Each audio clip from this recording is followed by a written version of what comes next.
మంత్రుల శాఖలు మార్పు. సో రాహుల్ గాంధీతో సీఎం రేవంత్ మంతనాలు అని చెప్పేసి కూడా మనం వార్త చూస్తున్నాం. ఉత్తమ్ కుమార్ రెడ్డికి అధిష్టానం నుంచి పిలుపు, నేడు ఇరువురితో సంప్రదింపులు. ఇప్పటికే మంత్రుల పనితీరుపై హైకమాండ్కు రిపోర్ట్, దాని ఆధారంగానే శాఖల మార్పులు చేర్పులు అని చెప్పేసి. సో ఇప్పటికే ముగ్గురు కొత్త మంత్రులను తీసుకోవడంతో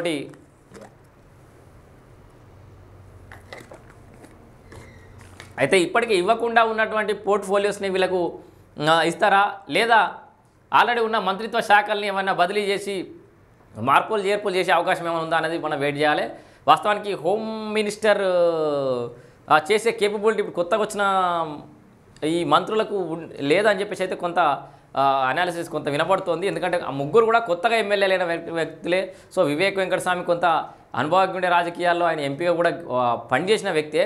బట్ ఆ హోమ్ మినిస్టర్ అనేది ఎవరికి ఇవ్వబోతున్నారు?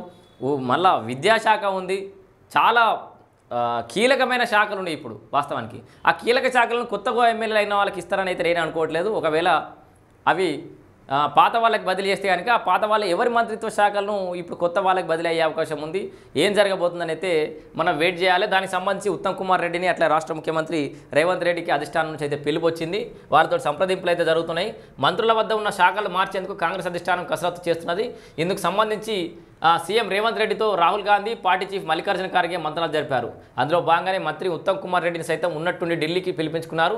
శాఖల కేటాయింపుపై వీరితో చర్చించనున్నారు.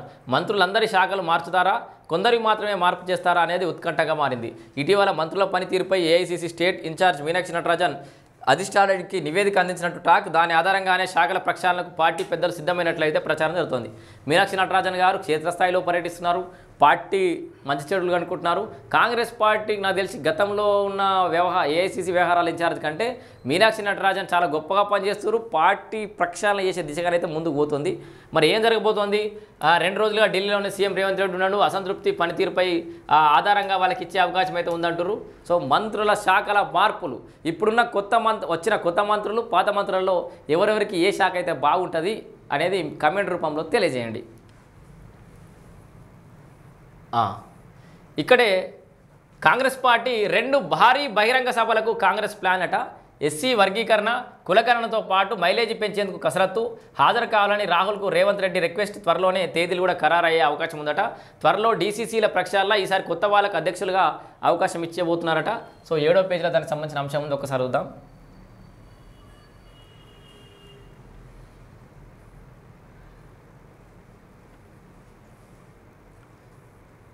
ఏదేది అయ్యో దీర్ఘకాలికంగా ఉన్న ప్రధానమైన ఎస్సీ వర్గీకరణ, కులగణన చేసిన రాష్ట్రంగా నిలుస్తుందని, వీటి కోసం పార్టీ పరంగా బహిరంగ సభలు నిర్వహించి ఆయా వర్గాలను ఆకట్టుకునే విధంగా చేయాలనే ప్రతిపాదన ముఖ్యమంత్రి రేవంత్ రెడ్డి ఏఐసీసీ పెద్దల ముందు పెట్టినట్టు తెలిసింది. వాస్తవానికి మీరు ఈ బహిరంగ సభలు పెట్టుడు, ఈ దుకాణం బంద్ చేసి వీలైతే అసలు ఆ ఎమ్మెల్యేలు, ఇన్ఛార్జులు నియోజకవర్గ స్థాయిలో ఊర్లలో తిరుగుతలేరు.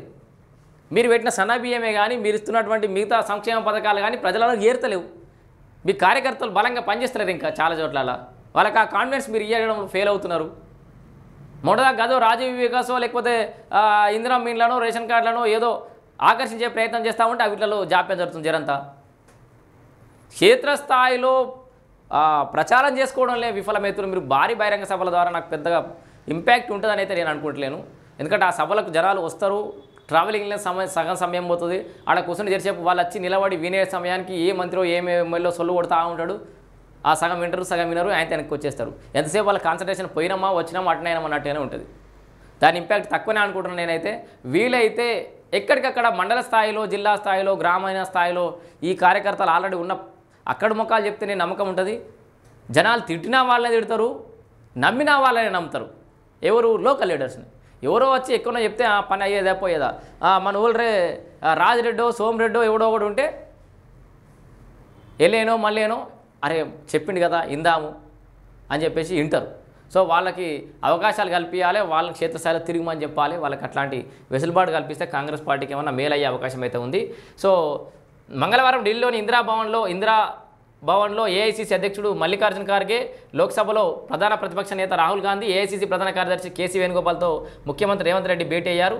వీరి భేటీ సందర్భంగా పార్టీ ప్రభుత్వానికి సంబంధించిన ఇక్కడ రాహుల్ గాంధీ రేవంత్ రెడ్డికి అపాయింట్మెంట్ ఇస్తాడని మొన్నదాకా వార్తలు కొట్టారు వీళ్ళంతా.